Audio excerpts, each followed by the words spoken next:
ఏపీలో జంట నగరాల ఏర్పాటుపై కూటమి ప్రభుత్వం ఫోకస్ చేస్తోంది. విజయవాడతో పాటు గుంటూరుపై దృష్టి పెట్టింది. గుంటూరు కార్పొరేషన్ పరిధిలో 39 గ్రామాలు, 8 మండలాలు జంట నగరాల్లో కలవనున్నాయి. జంట నగరాలకు ఇప్పటికే సీఎం చంద్రబాబు గ్రీన్ సిగ్నల్ ఇచ్చారు. దీంతో నవ్యాంధ్ర రాజధానిలో గుంటూరు, విజయవాడ జంట నగరాలుగా ఏర్పడనున్నాయి. ఇప్పటికే స్మార్ట్ సిటీ పథకంలో ఈ 2 నగరాలకు కేంద్ర ప్రభుత్వం 2,000 కోట్ల రూపాయలు మంజూరు చేసింది. మరోవైపు హైదరాబాద్ కు దీటుగా జంట నగరాలను అభివృద్ది చేయాలని సీఎం చంద్రబాబు సంకల్పంతో ఉన్నారు.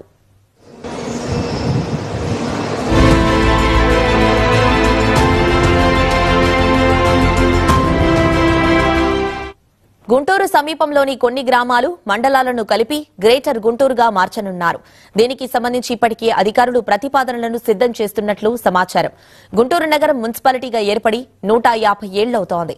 ఉత్సవాలకు సిద్దమవుతున్న తరుణంలో గ్రేటర్ గుంటూరుగా ఇక రూపాంతరం చెందనుంది.